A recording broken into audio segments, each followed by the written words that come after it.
What if the one thing that was meant to break you had the power to help someone else to survive? Welcome to Healing Through Chaos, the podcast where pain is transformed into purpose through powerful storytelling. It's the one place that you'll find licensed professionals and survivors meet at the same table to talk lived experience and expertise. I'm your host, John Tay, and this is where your healing journey begins. On today's episode, we talk sex with sex therapist, Miss Caroline Hood. Welcome, Miss Caroline.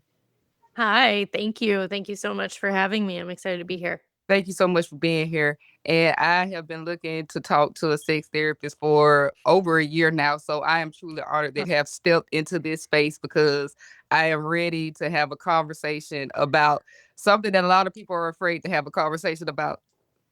100%. Yeah, happy to be that conduit for those conversations that should Mhm. happen and that everybody's wanting to know, but it's just a little scary, a little vulnerable, maybe shameful. So, yeah, ready to go.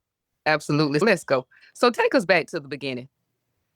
What were you taught or shown about desire, sex, and womanhood growing up? And how did that shape your early relationships? Yeah, I think it was an interesting I feel like I had really 2 different paths that shaped my understanding of sex and sexual desire. One not good and one pretty good, actually. On the good side, I grew up in a really stable family with 2 parents who were married and very much in love. And I thought that was very normal, but I think in hindsight now as a mother in my mid-40s and just having friends and living this life, recognizing that my parents were far more than coworkers. They loved each other. It was all appropriate, but there was just a clear model of affection and love and intimacy that my sisters and I were able to observe. And so I think they never said anything explicitly, but I think it was just in the water in our home that parents were again more than coworkers. That they maintained that affection and love for one another. So that was really positive. I would say on the other side, some of my challenging relationship with sex and intimacy and desire was embedded in a really pretty stringent religious upbringing, going to religious school from kindergarten through the end of high school and really not learning anything. And if I was learning anything, I was learning really implicitly and even sometimes explicitly that particularly for women, being a sexual agent in your own life is not good. It's bad. It's sinful. It's immoral. It's shameful. Women who have sexual desires are sluts. Men, though, however, great, you're the hero. And so, with that pretty religious upbringing, I didn't not only did I not have the technical sex education of just anatomy and biology and mechanics, I certainly didn't have anything that taught me as a woman that I was able to be my own sexual agent in my own life, and that was good, and then that was okay, and I had permission to do that. I had the opposite messaging, so I really had to unlearn that as I became sexually active and as I grew, and I'm continuing to learn that. Absolutely. And thank you for sharing with our audience. And that is something that people don't think about as well, especially when you become adults. Because when I became an adult, if you have a man or anything like that, it's like you have to give yourself to him. And it's pretty much like you don't have no type of voice behind it. Yeah, I think if you're in a heterosexual partnership, certainly as a woman, and if you grew up with some religion, particularly Christian, but many mainstream religions and non-mainstream, the man is in charge. You are to be submissive to the man. You are to prioritize his pleasure, his satisfaction, his needs. And not only are you supposed to deprioritize yours, you're just not supposed to have any. Exactly. And I think that that is exceptionally common, and it's just when you think about it and you go, "Oh my gosh, how tragic." It really does a disservice to women, and I think it does a disservice to men too. That's not making for any exciting, happy, or pleasurable sex life for anybody down the road. Absolutely. And when did you first start questioning that particular Mm. story? And what made you realize it did not feel true for yourself?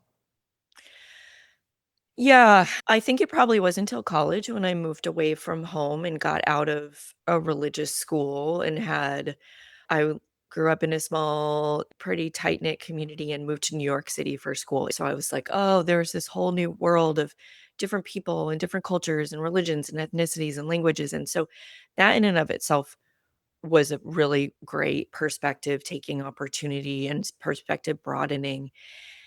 And at that time, I think I always had this underlying sense of this seemed weird. This seemed weird to me that sex is this universal human need. We obviously need it to procreate the species, plus more. It's universal, yet it's not discussed, or if it's discussed as a negative. And I think I always was like this. I don't like that. There was a tension there that just didn't seem to make sense to me. If this is this thing that's so primal and so natural, why is it also so shameful? And so it wasn't until I ventured out on my own and was out of my family of origin and in a new place where I began to date, I began to allow myself to experience things sexually that I hadn't done in high school. I was not active sexually until I got to college. And so I began to explore, I began to make mistakes, I began to figure out what the heck I was doing because I knew nothing. And that really solidified, and I also began listening to podcasts and reading books and listening to other perspectives outside of the religious indoctrination that I had. And I remember a lot of credit to Dan Savage, who is a writer and sex columnist in Seattle and has been doing it for decades. But he just talked about sex in such a normalizing way. People would call in and ask him questions, and he was like, "Yeah, that's normal. Let's talk through it." And it was this education that I never had that validated for me, "Oh, yeah, this is normal. This is normal. Great. There's nothing shameful about it." And then I just began to really embrace that understanding and continued on. Absolutely. And you are an author of a great book entitled Sex Begets Sex. What did your own relationship with desire look like inside your long term relationship at the time? Yeah, I have written this book. Hopefully will be published soon. I don't have a publication date yet, but I'll keep everybody posted. And so for me, I have been, gosh, I'm coming up on 15 years of married and what is that? 18 years together, something like that. We have 3 children together. And for me, I think going back to the relationship I saw from my own parents was really a model that for me, I felt like intimacy and sex and desire was really critical in a partnership to prevent prevent us from going down this sort of coworker or just co-parent or roommate trap. That sex kept us a couple, and that sex also, I think it binds us together in a way, and I think it binds couples together in a way that impacts not just your actual sex life and your physical pleasure, but it positively impacts the rest of your family. It positively impacts the rest of your functioning at work or in relationships. It allows you this expression that, again, I think is just, it's so human. It's such a natural human connection and need. And prioritizing that in my own relationship, I've just seen it have such positive impacts.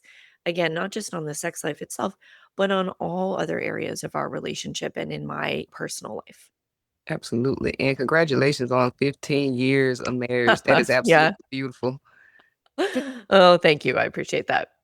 And you speak about being both a clinician and a woman living this in real time. Can you walk us through a moment where your professional knowledge and your personal experience collided?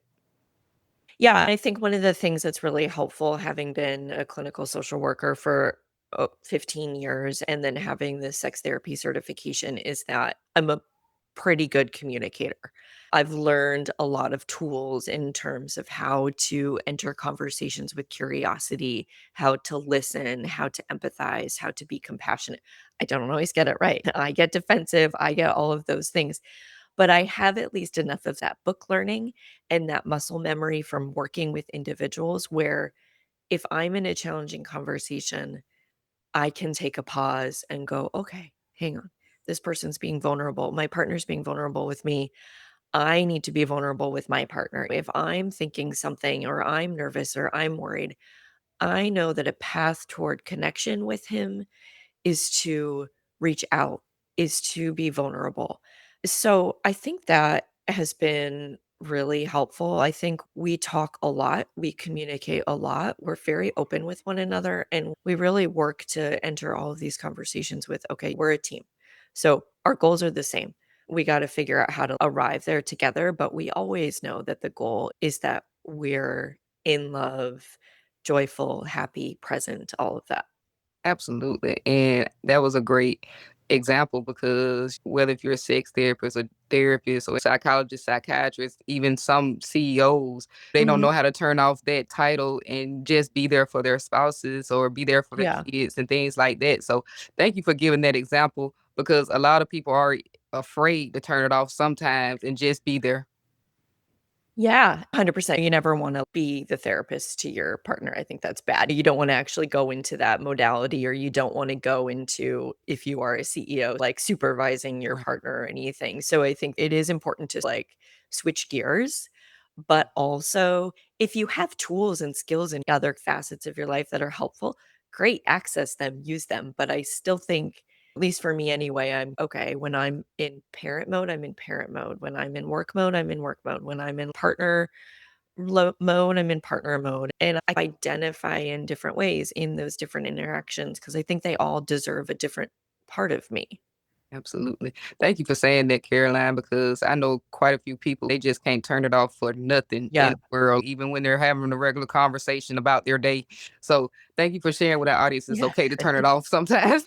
I would say it's not just okay, it's important. Nobody wants to be, like, out having a drink or dinner or hanging out with friends and then have their friend turn into their therapist.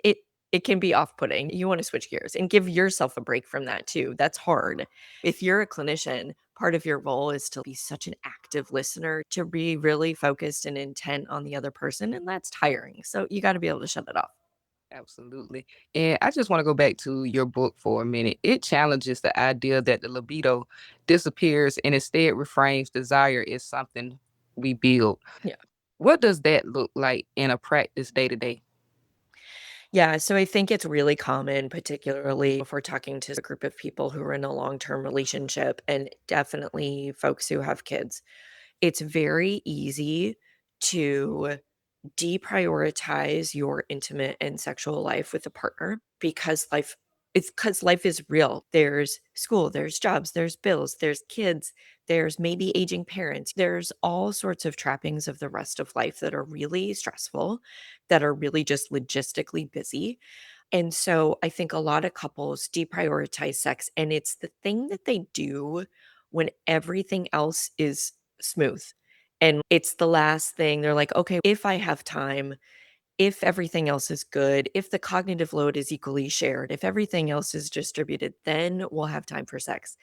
And I think that's where a lot of couples go wrong. I think that it's actually the thing that you prioritize because it is a protective factor in your whole relationship.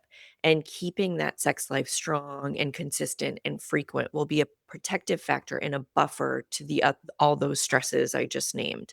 And so I think people sometimes think, "Oh, we're not having as much sex as we used to," and so I like that desire, my libido must just be gone, and, "Oh, yeah, I'm aging," and they just assume that it's inevitable.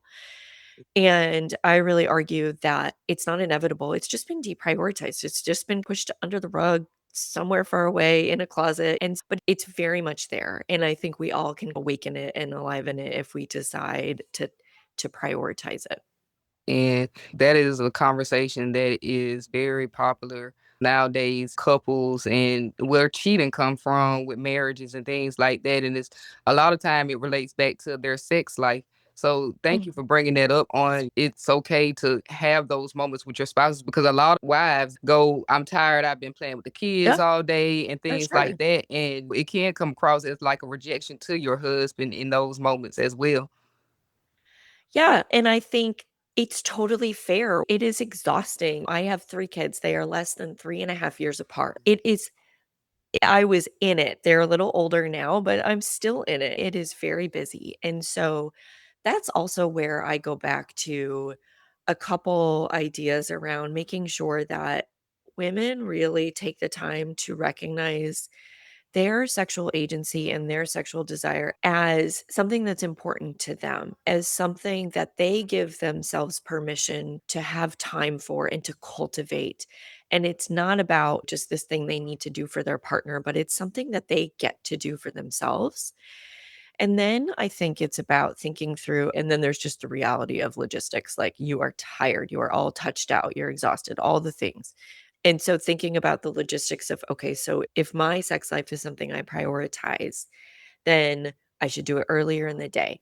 I should have forms of sex that really making sure that we're not just defining sex as penetrative sex, that we're defining sex as a wide variety of actions and encounters that make it lower stakes, lower pressure, physically less challenging. Sometimes you're tired, and so how do you do it? I think all of those things are important to think through and figure out ways where you can implement intimacy and sex where it's easier, it's quick, it's still fun, it's silly, it's light. All of that's really important. Absolutely. And you've described sex as essential adult play. For someone who feels disconnected or stuck in the obligation right now, how do they begin redefining sex in a way that feels playful and self led again? Yeah, I think for women, speaking for women particularly, sex has certainly turned into feeling an obligation that, oh, it's just one more thing they have to do for someone else. And so this is where, again, I invite a lot of women to go back and say, okay, was I ever a sexual being? In my 20s, in my whatever, did I get excited to get dressed up? Okay, if you're able to answer yes to that question, then it's still there. It's still inside of you. So I want women to recognize that it's just such a beautiful part of being a human being. And it's a piece that we want to reclaim. And so then I think it's really looking at, again, when it comes to play, if you're a parent, you certainly prioritize play for your kids. You set up play dates, you have toys all over the house. You have all of these things because I think there's been great research and we're all pretty up on the fact that play is like how kids learn. It's how they develop social relationships. It's how the executive functioning is built, all of that. And at some point in time, I don't know when the royal we decide that play is no longer important for adults. We're serious now and we have jobs and we have responsibilities. And I think that's really true. And it's really true for women. And yet, I think that sex is the primary way actually in which adults play. And I think it's really critical. And I think it's really important to keep that levity. It's really ridiculous. It's just ridiculous. And it's just adults at play. And I think when you don't have that, it, again, I think it has negative impacts on your whole being and your whole Mm, identity, not just did you have an orgasm or not. It's much more than that. absolutely. And a lot of people use it as a way of releasing stress. Is that okay for people that say, "Hey, I've had a long day. Let me go home and have sex with my spouse and release some of this stress." Is that a real valid mindset? Oh, 100%. Sex is absolutely positive sex, consensual sex, assuming all of those conditions. It's definitely a stress release. People go to the gym and they release stress. They listen to nice music and that releases stress. Sex is biologically stress relieving. It you have release of oxytocin, this intimacy, love hormone. You might have serotonin release. That's this happiness. Those are all hormonal things that buffer against stress. So I certainly have that perspective around stress that I know having consistent sex in my life enables me to manage my stress. It's certainly a tool. And I think it's, again, if it's all safe and all above board, it's great. Enjoy it, use it. It's better than going home and having a bunch of drinks for sure, right? It's really helpful. Yeah. Absolutely. Absolutely. And again, you've been married for 15 years. So Mhm. how has your relationship evolved when it comes to intimacy? And were there any shifts made that made a big difference?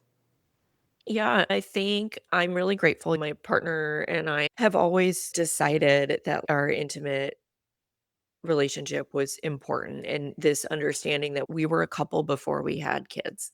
We will always have kids, but eventually they will leave the house and we will be a couple then. And I would like to still love him. I would like to still know him and have affection for him. And he feels the same way. And we see sex as, again, this binding component of keeping us as a couple. But you ask these critical markers. Becoming a parent is an identity shifting point moment in time. I think is shifting even more so for women if you're actually carrying and birthing a child, but for men too, becoming a parent is mind-boggling. And I think a lot of people don't take the time to really recognize how shifting that is, and it's, "Oh, we became parents and it's beautiful and it's natural." No, we need to, like, really talk about, okay, we've now added this identity as parent to our dynamic, into our relationship. We've added logistical challenges, we've added hormonal and body challenges and body shifts and all of that. And so when I encourage and I just think for me too, when we had kids, it was a clear like, all right, we're still a couple. Now things are going to look a little different and we're going to have to be a little bit more intentional and manage the logistics, but we are still a couple. And I know for myself, I just thought I refuse to let this other piece of me die because it's a piece of me and I think it's a piece of humans. And so that I think is just this really critical moment. And we again, we're really intentional about making sure we had the privilege to get babysitters. We set aside time. We did all of that, right? Yeah, it takes managing and it takes maintenance, but it's very much doable. And I'm just so grateful that we've always had that intention behind it. Absolutely. Since we are talking on parents, let's talk Mhm. about that for a second. Sure. And let's Yeah. add careers, premenopause, and even Yeah. mental health issues. How do these factors impact desire? And how can Mhm. women work with them instead of against them? Yeah. I think one of the things is that women, there's just so much either shame or lack of education. So when it comes to body changes, if you're talking about perimenopause, menopause, or even postpartum, women need to be advocates for their own health. They need to be going to the doctor. They need to be saying, "Hey, I don't feel good. This is off, that's off. There's not a, I'm sex is painful. There's not enough lubrication. I'm sad. I'm anxious." I think it's really important that women are advocates because sometimes it is about getting on a medication that can support the regulation of their hormones, regulation of mood, regulation of different things. So I think that's critical.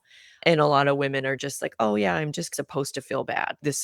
I'm supposed to just not be happy." So I don't want that. I want women to really not settle. That's one thing. And then I think the other thing is just to recognizing, yes, of course, age and body changes and all of that in parenting is going to impact your sex life. Your sex life is not a set it and forget it thing. Maybe the type of sex you were having in your 20s that you really enjoyed, now you're 30 and life is different. And then you're 40 and then you're 50 and then you're 60 and things change.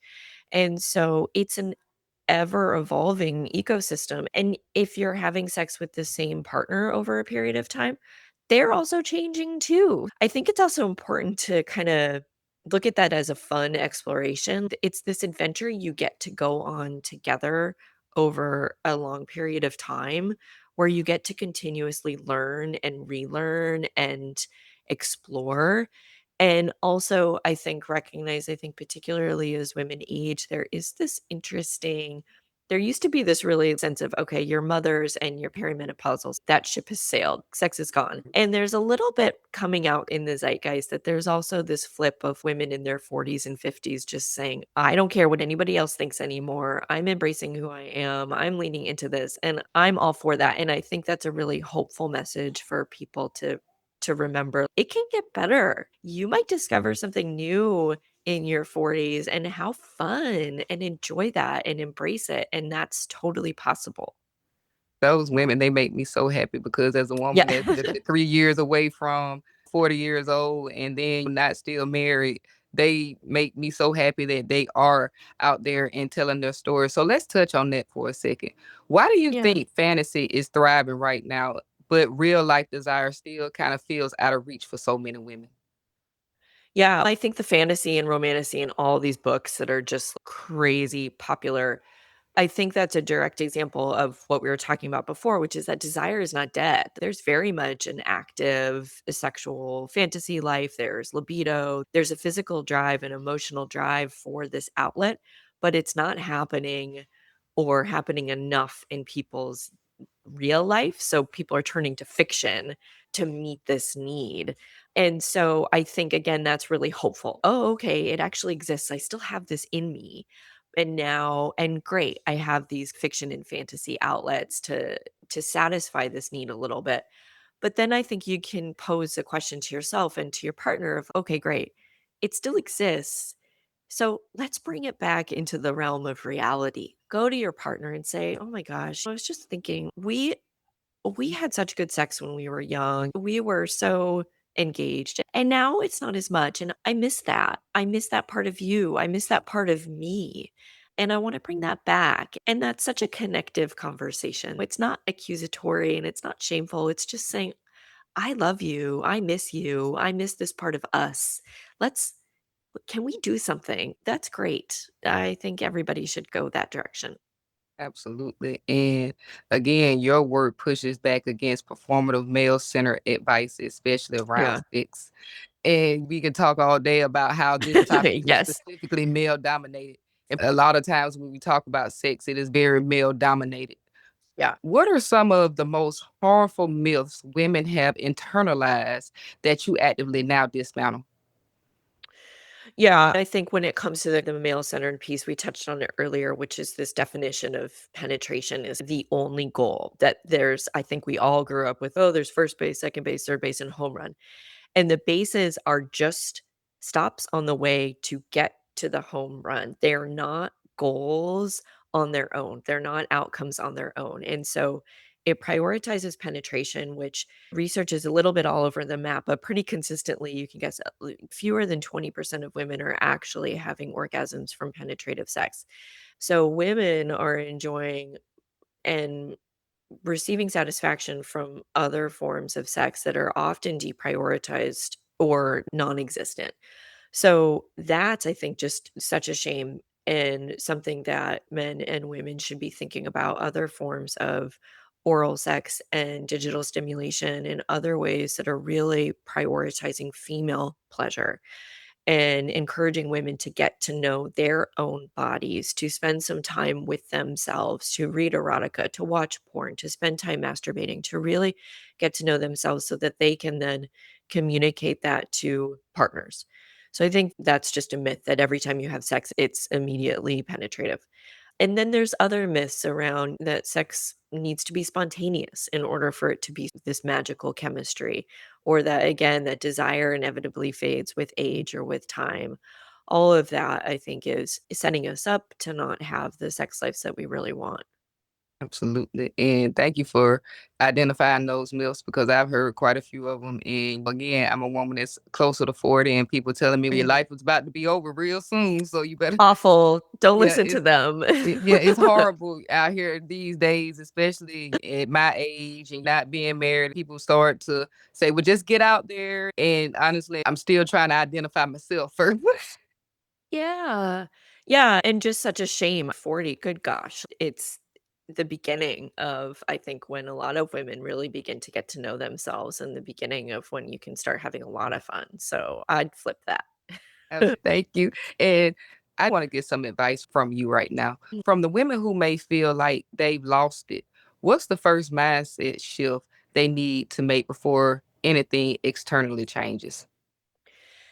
Yeah, so I think from a mindset perspective, not all women are coming from this place, but I often think there's that underlying women have to first decide that they deserve pleasure. They have to give themselves permission and allowance that they deserve pleasure, that it's not shameful, that it's not selfish, that it's not unmotherly or whatever. Because I think there are a lot of women out there that are, it's fine. I don't have a lot of desire, no big deal. But I think when they really dig and pull a few layers under, it's actually this like, they don't feel deserving to care about this part of themselves. So I think a first mindset shift is that, oh, I not only am giving myself permission to do this, I'm encouraging myself to do this because this is important. I think once you get over that hurdle, then you can get to some of the sort of logistical steps of, okay, so if I give myself permission, now what? Because I just don't recognize myself anymore. I don't know what I like. And so then there's encouraging women to really explore I would say on their own if they are a little bit nervous to start communicating with a partner. But if they have a partner they're vulnerable with and trusting with, then certainly exploring. But often a lot of self time with just yourself and taking out that shame can just open you up and you take baby step by baby step and just like letting what be will be and just experiencing that. Absolutely. And I want to shift over to talking about couples for a second and get some advice on that as well. What conversations do you think couples are avoiding that are essential if they want to experience more deeper and satisfying intimacy? Oh gosh, I think couples aren't talking about sex at all for the most part. So one, I think it's again this just oh this is natural and if both of our desires line up and we happen to be both in the mood on a Saturday night, great if it happens. But I think they're not talking about what they really want. They're not talking about how often they want it. They're not talking about maybe not feeling wanted like they used to. Maybe they're not talking about, oh, it makes me sad that you don't make advances anymore. They're because it's scary because you've built a life with this person and you don't want I think again, I think most couples there's a lot of love, but they've gone into this silence when it comes to their sex life. And so to be vulnerable and to say, "Hey, I miss when you used to touch me. I miss when we used to make out. I miss when we had more sex." And they're not having those conversations. And so they're turning elsewhere or just turning it off. And that I think really it can be a cancer on the relationship. So I think it's start somewhere. Start talking today. Start and I think a good place to start is always just I was thinking we used to have a lot more sex. Gosh, I miss that. It's not antagonistic, it's not scary, it's really, I think, endearing in many ways, and you just start, and I would recommend starting those conversations not in the bedroom. Start it over coffee, start it over lunch, start it hanging out, start it when the timing is not fraught, right? And when it's not gonna turn into something that's accusatory or shaming. I like that. And those were some great tips going out for coffee or going out for dinner or something like that versus just having it in the bedroom and it just being in that big moment. Yeah. The other spouse may feel pressure at that moment to perform and things like that. So I definitely love that tip as well. Yeah, yeah, make it easy, lower the stakes, just make it simpler. Absolutely. And I know a lot of people want me to ask you because you are a licensed therapist, you are a partner, and you are a woman that is navigating real life. What has Mhm. reclaiming your own desire taught you about power and agency? Oh, I think that's been so cool. I just, like I think and I understand that religion is really helpful for many people, but for me, it was an experience that made me believe that I was less than and that I was not as important and that I needed to be a people pleaser and all that sort of stuff. And so sex has been this avenue for me, this conduit for me to embrace my confidence and my self-esteem and my worth and my sense of my own value and my sense of my own agency. And it's just really been this opportunity for me to blossom in all areas of my life and really just a vehicle for that. And it's also been a vehicle for really great communication with my partner about sex and everything. It's been a vehicle for connecting relationships with friends and being able to be more confident and open. And so I think can really encourage women that there's a lot to it. And so if you embrace this side of yourself, have fun because you might have all these positive like secondary and tertiary impacts on the rest of your life. And how great would that be? Absolutely. And speaking of agency, you position frequency, intention, and agency as key to sustaining Yeah. desire. Can you break that down, how those elements work together to reignite connection over time? Yeah, so I think we've talked a little bit about intention. I think that it's important to intentionally say this is a part of my identity, being a sexual person, and so I'm going to prioritize it amid the chaos of life and figure out what that looks like, just like you prioritize if you're an artist or going to the gym or buying groceries or whatever you have to do, you prioritize paying your bills. These are other things that you've decide you care about. I think the other thing around frequency is important, which is that if you prioritize it and if this is something that's valuable to you that you get pleasure from, it also needs to be something that's a regular part of your life. I think if you let's say you're like, "Oh, I love playing the piano," but you only sit down twice a year to play the piano. Do you really love playing the piano? And when you sit down twice a year, you're probably a little rusty. You're probably not enjoying it as much. You're probably like, "Oh god, I used to be better." And it's probably not super fun and fluid and getting you into a flow state because you simply don't do it enough. And so I think also with sex and with couples, if you're not having sex very frequently, it's too pressured. If you're having, let's say, sex once a quarter, that one time you have sex, that once every 3 months, it needs to be perfect. You all need to feel good and have everything line up properly and the babysitters and all that sort of stuff, and it's too much pressure, and you're also just not doing it enough to really know your body and really know your partner's body and to be fully. I think mentally you really wanna be able to release, and so if you're doing it as infrequently, it's just hard to get totally relaxed. So I do think frequency, it's sex is a skill a little bit. It's you get better with it. And when you get better at things, you also enjoy it more, right? That's that feedback loop of sex begets sex. The more you do it, the better you get at it, the more you like it, the more you want it. So the more you do it and on. And it's this positive feedback loop. And I think sometimes people are like, "Oh, but if it's good once a year, that's great." And I just kinda think, "Okay, amazing. If it's good once a year, I'm really happy that it's good that once a year." But if it was really that good, wouldn't you want to do it more than once a year? And what if that once a year could turn into 6 times a year? Wouldn't you like to do that? And let's see if you can cultivate that. Absolutely. And I hope y'all was taking notes because you heard it from the professional herself. And we're getting closer to the end of today's episode. And I do want to ask you, how do you hope your story inspire other women? Oh, I think it kinda goes back to women. Again, giving themselves permission to be sexual agents over the lifespan, over motherhood, over aging and perimenopause and menopause, and also really seeing sex as this amazing conduit to help bind a relationship together throughout stress and throughout the years of all the chaos. And just empowering women to see this as this thing they deserve and they get to do, not a thing that they have to do or deal with. I would just love that. Absolutely. And y'all make sure that you save and be able to replay because that's what YouTube and Facebook and Spotify is for, just in case if you need those tips that Miss Hood has given out throughout today's episode. But before we go, I do want to make sure that we get all of Miss Hood's information. Please let us know how we can sign up for your services. Let us know how we can Yeah. find you on the socials. Let us know all the details. Yeah. So pretty simple. I think the best place to find me is my website, which is called desireinreallife.com. Desireinreallife.com.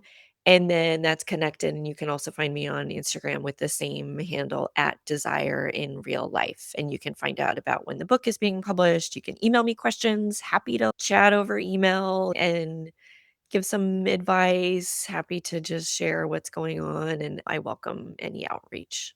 Absolutely. And I have truly enjoyed having you here today, Miss Hood. And again, thank you so much for your time. And do you have any final words for our audience today? Oh my gosh. No, this has been a really lovely conversation. I appreciate it. And I just want people to go out and have some fun and start talking. See, get a little brave and start, if you've got a partner, start talking and see what happens. Thanks again to sex therapist Miss Caroline Hood for coming on and sharing her personal story and insights. And if today's message resonated, leave some comments down in the comment section. Also, if you want more stories such as these, make sure you're subscribed so you never miss whenever we upload. Until we meet next time, keep your healing intentional, your boundaries solid, and your peace protected.